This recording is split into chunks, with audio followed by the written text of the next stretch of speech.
Hello, ladies and gentlemen, and welcome to episode 9 of the Work in Progress. We have a special guest today. We have V. Say hi. What's up, guys?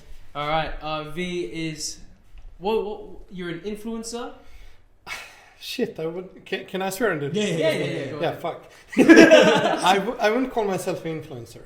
Yeah. Okay. Because like my purpose on social media is basically to share my knowledge and like help men mostly. So I don't see it as I'm influencing someone. It's more like to put the right direction into someone's life. To screw someone's head back on their shoulders. Kind of the mentorship kind of mentorship mostly. Yeah. Like to mentor kids, because I have this view on life that most of the kids are lost now because we live in this day and age where we have so much free information. Yeah. And people choose these fast and quick dopamine kicks, and they go astray. Yes. So like my version of my profile on social media is just like to remind them what a man in today's day and age should be. In saying that, I don't know if I mentioned this before on the podcast, but I was watching another podcast and they talked about how over the past few years, like we get to the early 2000s where everything went one way, where it was all, don't follow religion, follow your sexuality, do all these things, and that sort of came in with the rise of the social media and stuff. So all that information was there for kids like us too, where we were growing up with that sort of information available. But now it's taken, because it went so far that way, it's kind of like a pendulum where it's gone, even further the other way, where now it's like everybody wants to follow religion, everybody wants to do, like, the Andrew Tates and everything of the world are there, and they're sort of pushing, but they're pushing a lot now, and it's going so far on one side, but the fear is that it will go even further the other side again for the years to come. Only God knows. Only God knows. Right? Yeah, but like I agree with you, because like I'm early 90s kid. Yeah. So I'm in my 30s now, and I remember that like in the early 2000s it was like shameful to say that you're religious in some way, no matter which religion one is part of. But like I think that people are getting more and more woke. Because you can manipulate people until one certain degree. Yeah. And then one individual with a great power such as Andrew comes and he switches that. Yeah. Because people need leaders, right? Not most of the men are born to lead. Like some men are soldiers. And you have generals like Andrew is. So hence why kids are following him. Yeah. And why he is like, he's putting this. If you ask me, it's the proper and normal way of masculinity, how a masculine guy should be.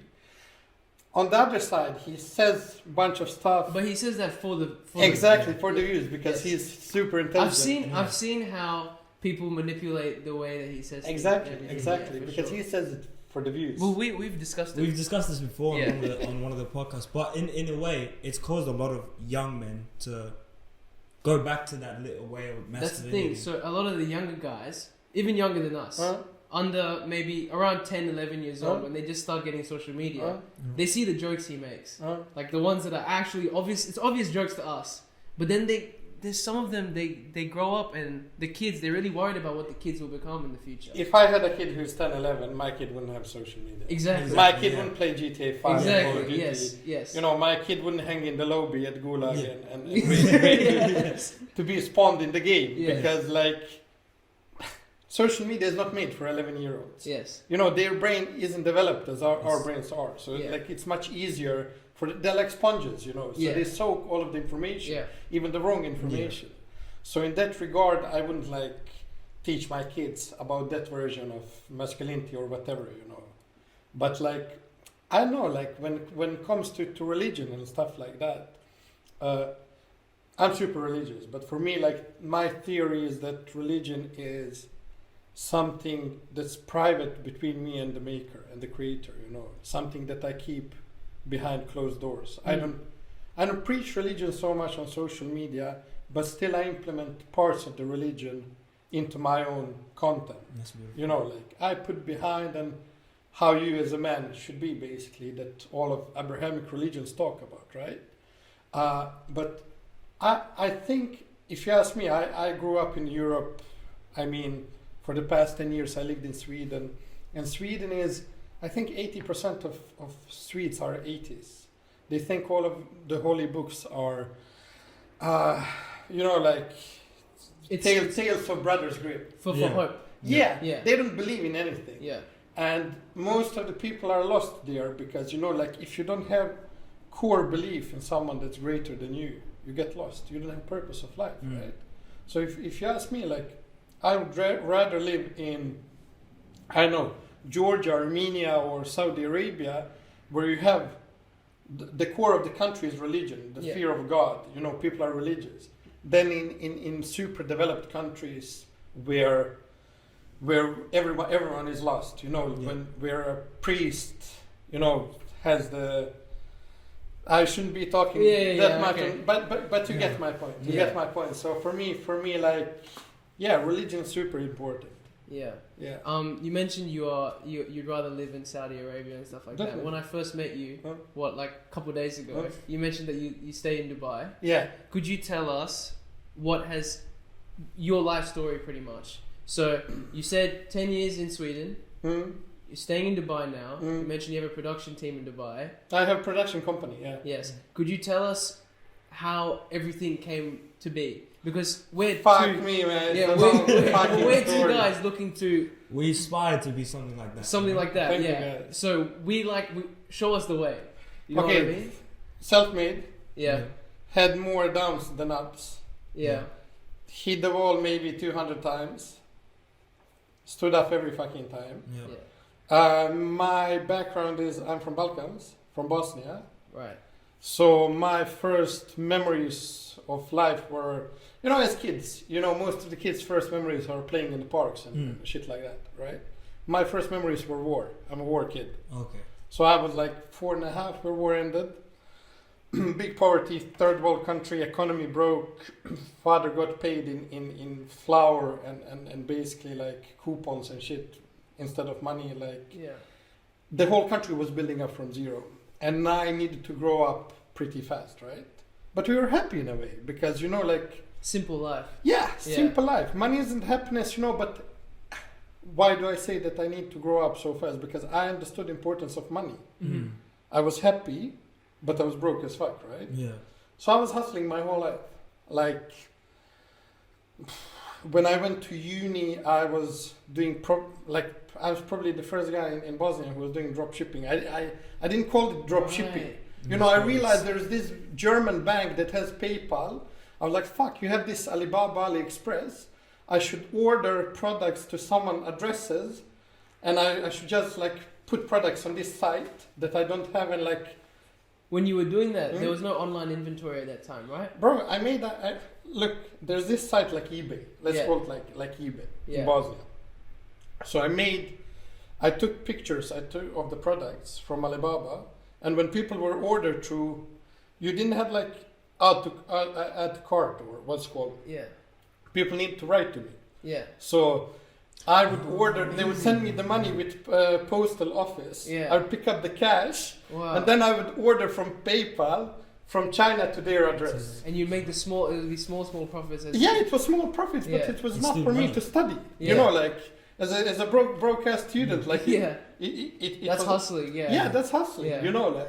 And then I was selling fakes. At that time in Bosnia, no one had real stuff. Now, you wear Jordans, Louis Vuittons. Bro, everyone has fake. Yeah. So I was selling fake stuff. I was flipping stuff. I was working, at clubs and everywhere. Yeah. And then I finished my uni. I moved to Sweden, and in Sweden, I thought when I came to Sweden, I was like, this is the greatest country in the world. Yeah, standard is so good, healthcare and everything. I was 23.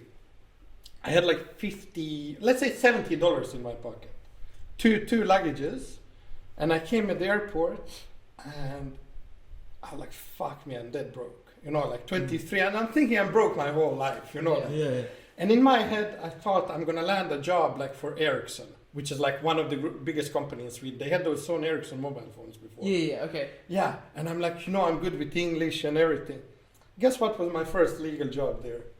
It wasn't that. Bro, I was cleaner. I cleaned toilets. You know, I was listening to Gary Vee. Cleaned hotel rooms and everything, bro. I got inspired. You know, like Gary Vee was only individual on socials that had something. You know, like this was what 10 years ago. Yeah. Smart to say. And then I started the business. I did from like $150. I did $500,000 in the first year. What was sneaker reselling? Sneaker reselling. Yeah. Wow. But I did it 0 to 100. You know what I did? Literally, I didn't have car. I didn't have money. I didn't have anything. I made a Shopify store while I was working at the hotel reception in one hotel in Sweden. My white table and kitchen was my white background for sneakers. Yeah. I had maybe 5 products, something like that. The rest of the sneakers I borrowed from my friends, took pictures and put them as sold out. You know. Get you. Yeah. So I was literally the first store in Sweden who was selling limited sneakers. And I realized, you know, like I was like, I have an online store, there's a market, and I realized why don't I open a physical store? 2017, 2018, right? 2016. Around the hype beast. Before StockX. Yeah. So before StockX. This is around the hype beast. Yeah. Everyone boom, the new Jordans. Yeah, 2016 or 17. Yeah. And then I opened up my first shop in a shopping mall, which was like 5 square meters big. Nothing, just a hole in the wall. But it was super cheap rent, like $800 per month, something like that. And I think we had open like for 10 hours during the day because it was a shopping mall, so I need to have those opening times. And we had like rappers, YouTubers, everyone coming there. We did this word of mouth marketing, you know. Yeah. Because to go back to the story, when I didn't have a car,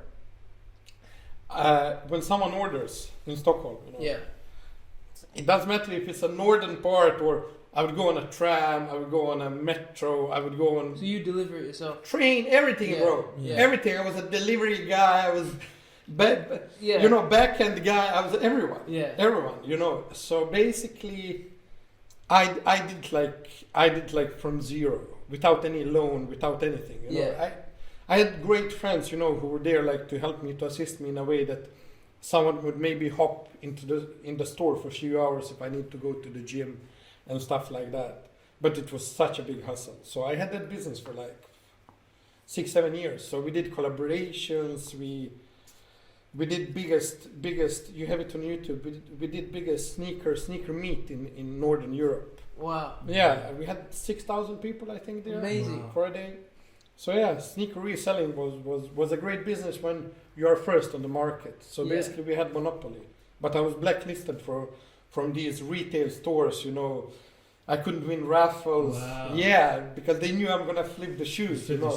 I'm not there to wear them. Yeah. So basically that was like, that kind of e-com was my first. When did that stop? 20... Last year when I decided that I want to switch and I want to move to Dubai. Okay. Yeah, because for the past 2 years I went to Dubai a few times, you know, job-wise and like leisure-wise and stuff like that. So I decided I want to move there, and you know, it flipped in my head. So in a week I transformed it to a media company. Wow. Yeah, you adapt as an entrepreneur. You adapt. You gotta like the whole sneaker reselling company is now it's gone. It's shut down. I sold the stock. Okay, and then you've flipped it into a media production. And I learned media from YouTube. Yeah. Everything by myself. How to film, how to edit, how to do everything. So basically, I decided, like, you know, when you're an entrepreneur, as I told you, you adapt, right? But also you can't have so much attachment and feelings towards your business. Yes, of course. And I did that wrong in the beginning. I was like, oh my God, this company is my baby. It's my first company, you know, like started going good. Yes. You know, like I bought a business class ticket, you know, to Dubai. I ordered a brand new car from factory from Germany. You know, everything was like, and like, it's up and down. As I told you, you have more downs than up. You know? I was talking to one of my friends yesterday about this. We went to a dental clinic, family dental clinic. The person at the front desk tells me, my grandfather owned this clinic, right? His grandfather owned the clinic, but he still has the clinic in a house, right? He hasn't expanded or anything because they have that fear of changing. That's why eventually they had to sell the clinic to someone because obviously they're never going to evolve. They're never going to evolve, exactly. You just get left behind. Yeah, I was telling my friend yesterday, I was saying, it's the mindset that you have to own a business is you have to be willing to change. Willing to take the risk. Yes. Because a lot of people change is a risk. They just like being comfortable. As soon as they see small income come in, they're okay with that. Why should you have a business if it's small, if the small income is involved? Yeah. If you get my point, then like just find a good 9-to-5 job. Yeah, exactly. Don't have external stress. Yes. You know, you have days off, you have vacation. You just have to keep changing your goals to reach higher and higher. Yeah, I mean, everyone who says, "Ah, shit, I'm an entrepreneur and I want the small money," is lying. Yeah. Everyone wants to become economically independent. Otherwise, there's no reason to be in that game. Yeah. You know, there's no reason to have sleepless nights, to stress about it. Yeah. Like, why the fuck would you be an entrepreneur if you're not in for the money? Yeah, for sure. And also for the passion, because you always need to do something that you're passionate about. Yeah. If you're chasing money ain't gonna come. Money is a stamp, and then if you like something. Talking about passion, what drives you to keep doing this? What drives me? For me, it's mostly my childhood. Yeah. That 5-year-old kid that didn't have money, that was broke, you know. My parents and everything. It drives me to prove myself. You know, because I come from a country where everyone tells you, shit, you're never going to make it, work in postal office for like $300 a month and stuff like that. And I was always a black sheep. You know, I always believed that there's something more in this life than living in a small city of 10,000 inhabitants. So for me, my biggest driving factor is that kid inside myself. To prove to yourself that. To prove to myself, yeah. To prove. So I mean, and it's also a great motivation that can transform into discipline, right? Yeah. Because if for me driving factor would be my parents, my neighbors, or something third, I'd probably lose that motivation and discipline. But because it's me against me every day, I never lose that fight. Because I'm fighting like every day, trying to get better every day. Yeah, every day. Consistency. Yeah. Execution of tasks. Fucking hell, man. Yeah. Wow. This whole story is crazy, man. It's like that, you know, when you read those books or you read those articles on people where they're like, that 5-year-old kid is driving. It's fucking crazy, man. From nothing to something. Yeah, I want to write a book too, but like when I make it. Yeah. That's my goal. So what's your future goals apart from writing the book, obviously? But my future goal is to become economically independent and free before 35. And I'm 32 now. Okay. Wow. 3 years. Yeah. I mean, sorry, what was you say you're going to reach that? You never know. That's life. Yeah. That's life. You know, like even with this sneaker business, like 4 or 5 times I was on a way to be broke. You know, like I had months when I was going minus few $1,000s per month, or you know, like you get these big expenses. COVID comes, inflation comes. Yeah. Then other months you go up and down. That's life. It's just life. That's life. And yesterday I was like, I posted also on my stories. One guy said like you can start a business by 21, and by 24 you can make 6 figures. By 30 everything can crash, and by 34 you can start living back with your parents, and then you can start another business and become successful. You never know. You never know. It's God's plan. You can't like overthink it and think deep about it. You just take one day at a time, execute your tasks, and be consistent. You know, like one day at a time, kind of. Bro, don't procrastinate. Small goals, small steps. Everyone wants Lamborghinis. Everyone wants Ferraris. I want them too, brother. But like, you need to take small steps because we ain't gonna win a lotto at the end of the day. And like, for me, nothing came easy in life. Nothing. I knew always that I need to put hard work in, blood, sweat, and tears in order to get something. In order to have something working. Wow. I mean, it's hell of a story. Wow. We wanted to talk about. We saw one of your recent posts. You captioned it "Body Dysmorphia." So obviously you're quite a big guy, right? Even the reason I saw. Okay, for those of you watching, the way I met V was I was training with Sam, as a lot of the guys I've seen on the vlog. Shout out Sam. I met Sam. Sam saw you on the chest press. And he was like, "Holy shit, that guy's fucking huge!" And then I turn around and I see your big camera right there, And I'm not gonna lie to you, I was about to touch it and be like, whose camera is this? Because I was genuinely like, there's just a camera here, and I didn't realize it was pointing at you. And I was like, well, what the fuck? Why is there just a camera here? And then what happened was I saw it pointing at you, and then you came and said, do you guys mind and everything? Yeah. Great story. I told Elfin I was on FaceTime. I was like, dude, this guy's coming on the fucking podcast. Look at this fucking account. It's crazy, right? But yeah, obviously you're fucking huge, right? And we want to know, like, what was it like? Obviously, if you had all these things, a sneaker company, all that stuff, how were you balancing all that with the gym? And what was your training like and everything like that? It's gonna sound like the biggest fucking cliche possible, or cliche, or how to call it in English, but basically, nothing is guaranteed, right? No one is guaranteeing me that I'm gonna wake up tomorrow. So I take every day in my life as the last one, and because as a kid, I saw war, right? I saw death, I saw poverty.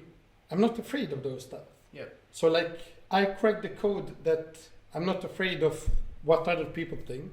I'm not afraid about if I'm gonna die or not, because that everyone's gonna die. Like, at the end of the day, in 50 years, probably this house ain't gonna exist. Yeah. You get the point? Yeah. So basically, for me, it's like, no matter how hard I work, I need to dial in my workouts. I need to dial in food. Proper nutrition, because I know that everything is connected to my work.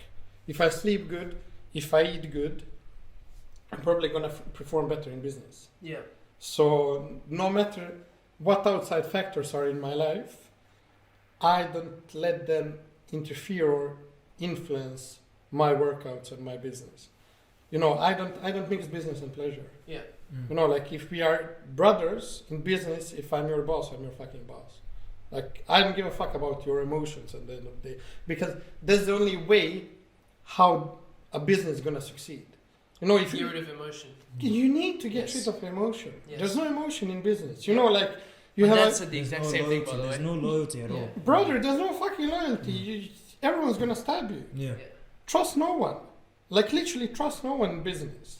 And trust, like, you have it with your family, with your friends, enough. You're not looking for business ain't Tinder. You're not looking for a partner in business. So yeah, for me, I try to balance it. Like, no emotions, nothing, every day. I know that I need to work out. I need to prepare my own food. I need to dial in those stuff. And I know that if I feel better, like, from the outside, I'm going to feel better from the inside, and vice versa. Like, it's some form of mindfulness in a way also, because for me, gym is like meditation, Before, I was so stupid when it comes to the gym. I was answering emails while I do stairmaster stuff. Fuck no. Yes. Fuck no. If my house is burning, I ain't gonna answer. Yeah. I'm at the gym. It's my me time, because anyways, I work 24/7, 7 days a week. Yeah. I'm always in this fight or flight. I need balance. So that's your me time. That's that time. That's the me time. Yeah. That's the me time. And lately, I start practicing to living in the moment, in the present. I start being more grateful for the present. Because we always think about the end goal, right? Yeah. We always think, oh shit, when I make it, when I get this, when I get that. But when we come to that goal, we're gonna regret the process. Yeah. Because what counts the most, what's the nicest part, the honey of everything, is the process. Yeah. Like the grind, the sleepless nights. Yeah, the small stuff. So in you those appreciate it though, yeah. Exactly. In those moments, we need to pull the handbrake, stop, and think. Fuck, man! Like 5 years ago, I was looking up to that guy that was in this situation I'm now. Yeah. So live in the present. I have a question though, because if we talked about this last week, or was it the week before, where we were discussing, I was sort of getting scared, because I was scared that if I'm putting every day towards the grind, and I'm waking up every day thinking like, we have to do this, we have to do this, we have to do that. Let's say, as you said, tomorrow I don't wake up. Then tomorrow's not guaranteed. Tomorrow I don't wake up, right? And let's say I'm thinking about my life or anything. I'm on the deathbed thinking about my life and everything, and I've grinded this whole time. I haven't had time to enjoy it in a way. Yes, okay, I enjoyed the process, but I haven't taken a break. I let's say there was no emotion. I put these people aside, did this. Will I not regret it? It depends. Maybe, like if you did those stuff, your pathway and life way would switch and be different. Maybe you would die younger. You never know. Only God knows at the end of the day, right? Yeah. And therefore, I'm telling you, like, enjoy every single moment. Yeah. Because at the end of the day, if you are ready to put the sacrifice, you're probably going to be successful. Yeah. And the success isn't the money. Yeah. Success is from the inside. Yeah. Exactly. It's not even the happiness. It's the way of being fulfilled in some way. Oh, okay. Like happiness is a present state. Mm. Do you want to be happy 24/7? Imagine your parents die. You probably don't want to be happy. Yeah. So you don't want to be happy all of the time. And everyone's like seeking for that happiness kick. You need to be grateful also. You need to be humbled. You need to have all of these different emotions. Sad. When parents go away, you need to be sad in that moment. So happiness, it's not always the answer. It's just a short dose. Yeah, exactly. So in the other way, like if the grind makes you feeling fulfilled, you probably ain't gonna regret it. Like if I die tomorrow, I ain't gonna regret it. Yeah. And I know that I haven't even started when it comes to my goals. Yeah. But that's the God's plan. Like I can't like interfere that. So if you have like a core of religion in you and like understanding of how life works, there's only one life here. So yeah.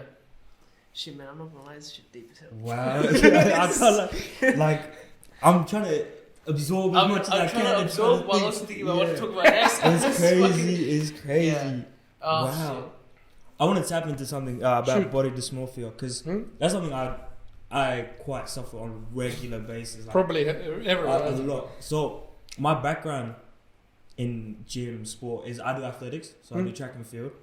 So it's a hard balance because I can't get too big, but I want to look big.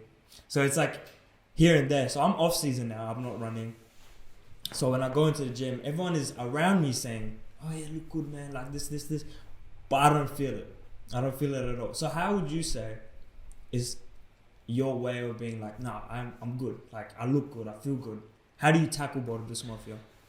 Practicing mindfulness, being secure with yourself, because it's also projecting the energy. Okay. If you think that you are man enough, let's say for that example, people around you are going to think that, and you don't need to be the biggest one in the room for people to be afraid of you. Look at Andrew Tate. Yeah. I mean, the guy ain't big at all, but people still respect him. That's the same thing with body dysmorphia. You need to be grateful for what you have. Like, you shouldn't be comparing yourself with others that are under or above you. Like, we are all the same at the end of the day. But like, for me, like, I have ups and downs, honestly, with body dysmorphia all of the time. Because I know sometimes I think, oh shit, I was much better form like 2 summers ago, like blah blah blah. And then I take some factors in consideration. I think, but my business thriving now. Yeah. I live in Dubai now, and then I'm like, fuck it. Yeah. I'm grateful then for my body. So basically, it's mindfulness, Yeah. So, and you're never gonna win because the greatest battle in this life is battle in your own head, and the only thing we can control is our own mind. So if you win over your mind, brother, you won in life. Dude, what the fuck is going on, man? The thing is, we've spent, what is this, episode 9? We've spent 8 episodes maybe trying to talk about something deep and we've never wanted to. Yeah. Like we get close and then it's never, this is fucking insane. This is like a full head turn. Yeah. Man. Well, I hope... Put this episode 1. I hope the kids are watching this and they're probably like... They're going to get tapped in, bro. It's crazy. I'm learning a lot. Yeah. I'm learning a lot. Okay, so you have built your sneaker company. You had the social media for that, right? I built social media for sneaker company through word of mouth marketing. Okay. We can touch this topic after. Okay. Or do you want to ask me? I'm sure. We'll just talk about this. Fine. That's okay. Yeah. So basically, I started with Facebook groups. Okay. They were super popular at that time, 2016, 17.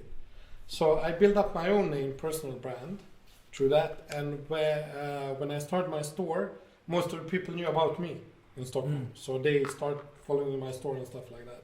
And I had these YouTubers where we were doing giveaways in order to build social media for the store itself. Yeah. We had some YouTube episodes. We had well-known artists who were in Stockholm and their managers buying from the store. So we built everything through recommendation, word of mouth marketing. We had articles, like from big companies in Sweden writing articles about us. So all of the branding was organic in a way. Yeah. And we built a home build cult following. Yeah. That was the correct name. We had small kids queuing, we had these, we had sometimes Jordans for $1, on Saturdays just to get kids going out from the school and queue for 16, 17 hours to buy Jordans for $1. Yeah. And it was for the marketing purposes. Yeah. So we had people chilling in the store every day. So we built social media through word of mouth marketing, Yeah. And it was well-known name. So we dropped merch and everything like that later. Yeah. On. So there I knew how social media works, how to build presence. And you translated that now. Exactly, because in October last year, not last year, 6 months ago, 1.5 years ago, I had 1,000 followers on my social media. And in 3 months, I gained 200K and I got 30 million views. And then, football club Juventus. Yeah. I had Juventus using my audios twice, for example. Yeah, And they have 60 million followers on socials. Grant Cardone, his wife, used, I had a bunch of celebrities using. Even funniest thing, yesterday, my girlfriend's sister, she wrote to me, she was like, look, a friend of mine from Perth used your audio last year. Because audios were so viral, they were everywhere. You have your mate making the audios for you. Yeah, it's a friend of mine who's a dancehall artist. Yeah. Wow. So I'm just He sounds crazy. Bro, his voice is fucking amazing. Yeah. His voice is amazing. So we came up with these rules, rule number 1 and rule number 98 and stuff like that. So what made you want to change from the sneaker company to social media? What was the... I basically transitioned from a sneaker company to media and production and everything when I had maybe 200,000 plus followers.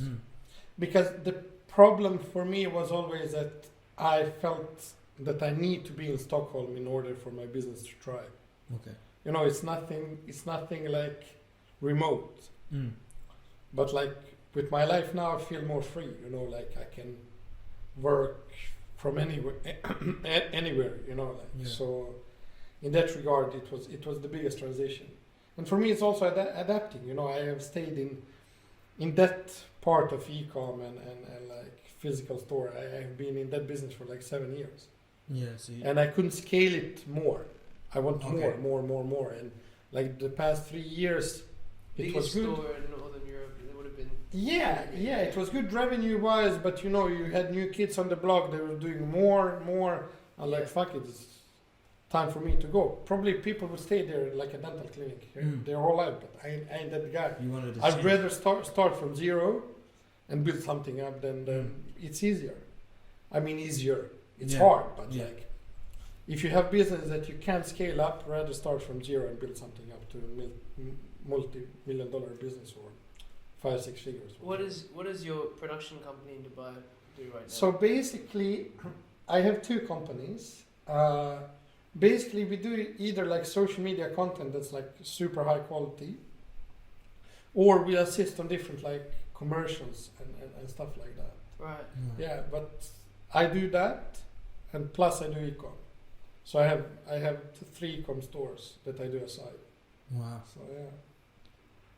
I was gonna ask, how do you manage the work and leisure, pleasure side of things? Is it more work? And for me, honestly, it's more just work. Yeah, I don't go out. I don't party. I don't drink. I don't have that kind of life. I had maybe 13, 14 years ago. But I decided in order to achieve these goals that I want, I need to sacrifice a big chunk of my life. Yeah. So my life is pretty boring, if you can call it that way. I basically wake up, make my coffee, take a walk, work the whole day, go to the gym or train in the morning and I'm not gonna lie, it sounds like a great life, bro. Yeah. It's what we've been trying to do the whole time. Yeah, I mean I do that all of the time. Yeah. Consistency, day in, day out. You know, I execute tasks on a daily. I write them, big tasks, small tasks. You just take them off when you get done. Yeah, take them off, brother, and then, you know, like, what the fuck should I do? Watch Netflix. Hey, series, How I Met Your Mother. You know, like, for me, it's waste of time. Yeah. Because it ain't gonna take me to my goals. And, like, I'm at that, like, level or moment or situation in life where I'm, like, fuck me, this, like, biggest scam ever. Yeah. You know, like, this just gonna program my brain to procrastinate even more. Just tune into what they want you to do. Yeah, exactly. Exactly. So for me, it's like... So it's like sort of Matrix mentality. Like, yeah. It is. I mean, the easiest way is always to go back to 9 to 5. Yeah. You know, but I'm afraid of that. See, this is what we were talking about. You remember we were talking about the people that want to work a 9 to 5. Yeah. Right? So there are obviously people in this world where they want to work a 9 to 5 because they want to be comfortable. Mm-hmm. They enjoy that. The security. And I respect that. Yes. Yeah. It's respectable, but see, to me, when I first got told this, I didn't even know that existed. I didn't know that. Which one? I didn't know that people want to work a 9 to 5. The 9 to 5. Yeah. To me, you said stability. I was like, oh, that kind of makes sense a little bit. Because I have a lot of friends that are doing like corporate jobs, like engineering and. How old are you guys? 21 and he's 19. I'm 19. You're 19. Okay. Yeah. Okay. So like I have people that are older friends that they enjoy the 9 to 5 hustle because of the fact it's secure. Like they don't have to worry about anything. The money rolls in. Fuck yes, you have a good credit score. You can buy a land, build a house. Like what the fuck? Yeah. And when you're an entrepreneur, you know, like you're no one for the banks. Yeah. You're dead broke. Nothing's because being an entrepreneur, it ain't a classy job. Yeah. Bro, you're at the bottom of fucking society. Yeah. And you try to go over everyone to get to the top. Yeah. You know, that's not classy. Yeah. That's not like you do your own taxes, you do everything by yourself on your own. Do your own orders, pack, you know, like everything. So people think, oh shit, like he's an entrepreneur. But like honestly, you are more of the times in life you are broke than you have money. So they don't see the behind the scenes. They don't. Fuck they no. just say you say the word entrepreneur. They're like, Fuck oh, no. it's guys. Fuck no. This guy's a fucking idiot. Like when I picked up my car in Sweden after waiting 7 months, everyone was like, "Oh my God, your life is so good and everything." Bro, I was like on a verge to close company 5 times before that. I was crying like every second night. I was like, "What the fuck? How the fuck can I make it work?" And still, I believed. You know, I had people around me who believed in that too. So basically, you know, people think, "Oh shit," you know, like this guy made it, but no one sees the hustle, the grind. You know, the same thing in Dubai. You see kids, you know, with Ferraris, Rolls Royces, but like respect to them. Because most of those kids, they crack the code. They realize, 2017, let me buy XRP, let me buy Ethereum, let me buy Bitcoin, let me flip it, do day trade, stuff like that. You know, they weren't like... They worked hard. They weren't watching Pornhub or going to parties. You get my point? Yeah. And those kids are now enjoying life. Yeah. Because now they're doing that. Yeah, because we live at the time where it has never been easier to earn money. It's a golden age. Yeah, no, for sure. Yeah. Golden fucking age to earn money. Did you, you mentioned, when I told you my name was Zen, you mentioned that you had a business with Zen at the start. Was it the shoe? I can't tell you. No? I can't tell you. It's ecom, but it's such a good name. Is it? Yeah. Okay. It's ecom. I don't talk about my ecom businesses. Okay. Yeah. Because I thought that it was maybe one of the businesses you had in the past. That, No. No? Okay. Such a good cool name. though. Still cool good. name. Yeah, such a cool name. Thanks, Mom. Shout out to you, Auntie. So, I wanted to ask you something because us just talking to you. This is probably like what first time we've talked to you. You've already become such an inspiring figure. Is there someone like that for you? You know what's the thing? To not be completely biased, I try to find inspiration in everyone. Okay. Because I respect the CEO in the same way as I respect a cleaner. You know, so for me, I try to learn from everyone and anyone. Yeah. So I don't have ego. So for me, like my whole life is learning. You know, I try to get inspired even from you guys. Yeah. You have a podcast here. You know, like I try to see good in every situation, because if you have good and positive energy around you, you're going to inspire the masses, right? You're going to become a leader, and also you're going to attract the positive energy. So you're going to have the success in life that you wish for. If you fulfill your life with negative energy, people are going to avoid you.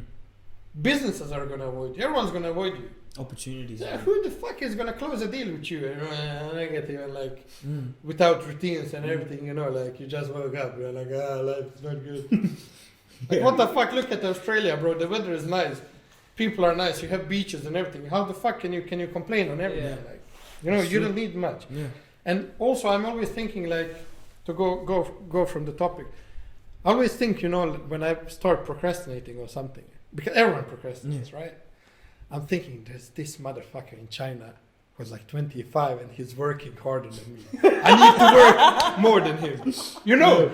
And he's in some fucking village somewhere. He's gonna become more successful than me. Yeah. So I implement these ideas in my head. You know, that there's someone who's chasing me or something, and I become like a lion. You know, I need to catch him. So while you don't work, someone else is working harder. That's a fact. That's a fact. Yeah. That's a fact. Yeah. There's a lot of people that are actually really scared of that. It does into that one thing that I told you. I went out.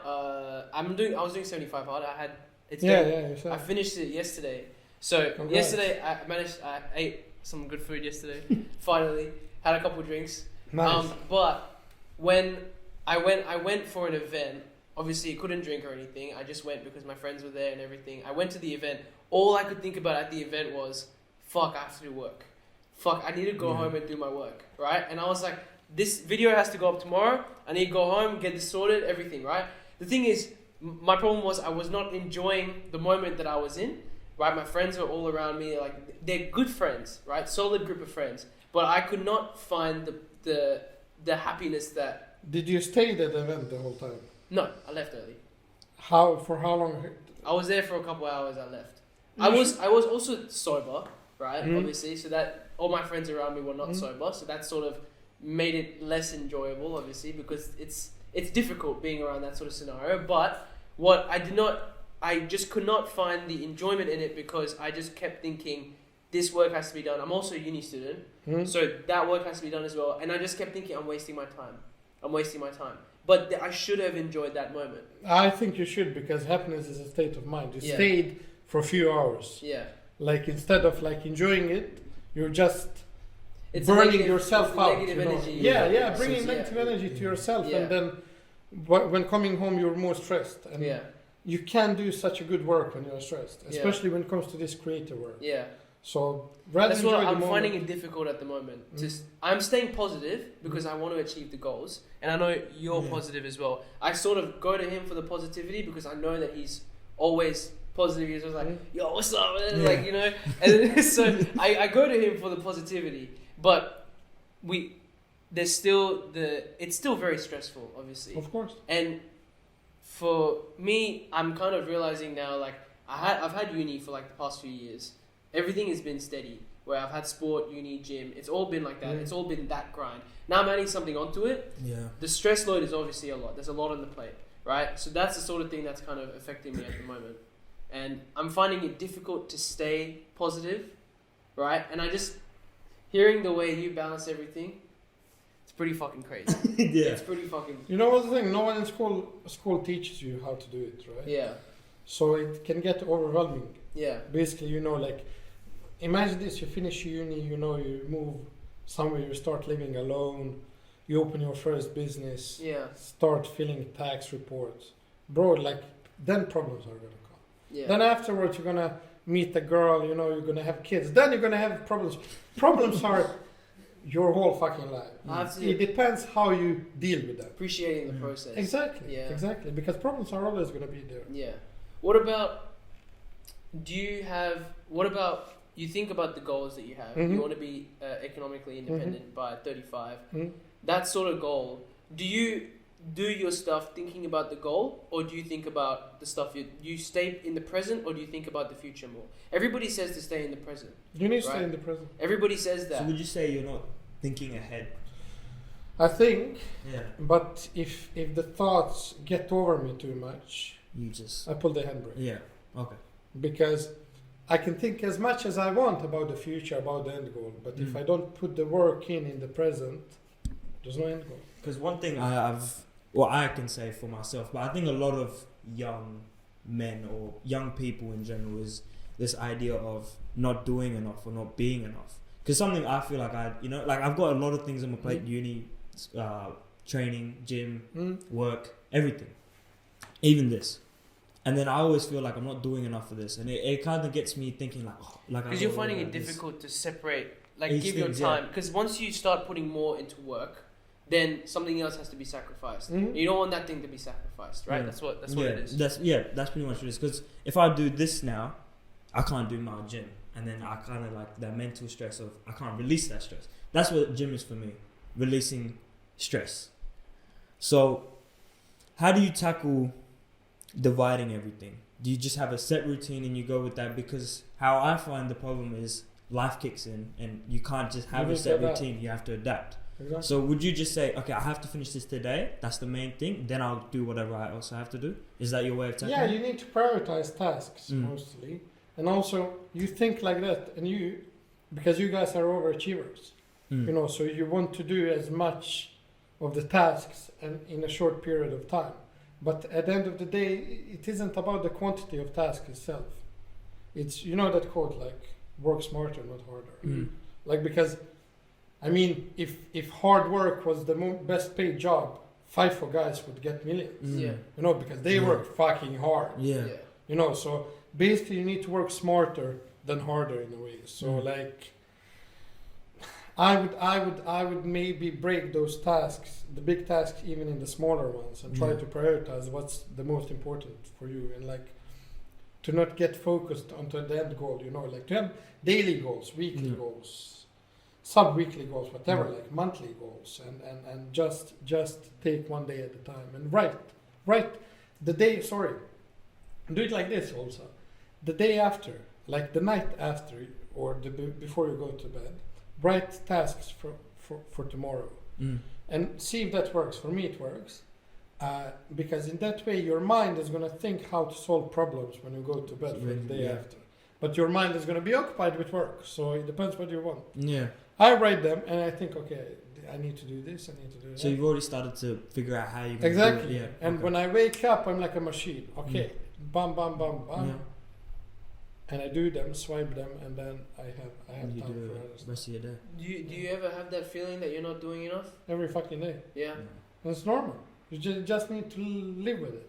That guy in China is doing it. Exactly. Yeah. Mining bitcoins. Yeah. Motherfucker. All right. Because we're approaching the time, I do want to end on a bit of a fun note. What's life like in Dubai? Yeah. Oof. Dubai is super competitive. Yeah. If you have me here, you have probably, I don't know, tens of thousands of guys like me in Dubai. So, you fight for the success on a daily, and I love that. Yeah. So Dubai ain't for everyone. So you got to earn your you need place. to earn your respect, your place, and Dubai is everything about who you know, not what you do. It's networking. Yeah. All of the deals, jobs came through people, came through dinners, lunches, everything. Who's sorry for interrupting, but who's probably the most famous person you've met? Fuck, I met so many famous people. Okay, a better question. What's one moment that stood out? You're like, wow, that happened. Fuck, that was sick. Bro, it's Dubai. So I swear to God. Bro, I swear to God, so much stuff happened. It's crazy. Sometimes I think, how the fuck I ended up in this situation. Yeah. That happens really often. Yeah. So what's one key one? Do you have a key one that's a key moment when a guy told me to invest specific amount of money on a yacht, on a boat. Okay. Oh, what the fuck? And he was like, yeah, it's small amount of money, just lock them for a year and you're gonna get 8% back, it's guaranteed. And bro, the guy was talking about you can buy a fucking land and a house for that money. And I'm thinking it's small amount. Yeah, and I'm thinking in my head how rich you are when this is a small amount. Yeah. And he thinks I have just lying around, so I can throw it, like for a year. Jeez. And yeah, that was probably the key moment. Yeah. Yeah, you mentioned you want to start a podcast. Yeah, I can't go like into details about that. Details. Yeah. You want to tell them just any plugins, anything? Sorry, it's gonna be focused on men. I can say that much, and we're gonna start now as soon as I go back to Dubai, because I'm back in a week. You're going back in a week? Yeah, and then I'm coming back. With the floods and everything going on, you're going back in a week? Yeah. Fucking hell, man. Yeah, I need to check my apartment too. Yeah. But I'm gonna come back here in a month. Yeah. Okay. So I'm gonna spend Australian winter here probably. Sweet. It's not even winter. It's still hot. It's still pretty hot. Yeah. It's still pretty hot. I heard that. So. Yeah. Sweet. All right. Well, should we outro? Yeah. Okay. All right. Look, guys. Everything that V said. Look, I hope it helps you guys out, because look, life is a work in progress. All right, and that's all we have for today. Thank you guys so much for watching. I'll leave your socials in the description. Yes. Thank you for having me here. Sweet. Our pleasure. It's such a pleasure. Appreciate it, man. Thanks for coming, man. Thank you. All right. Thanks, guys, for watching. See ya. Peace. Yalla.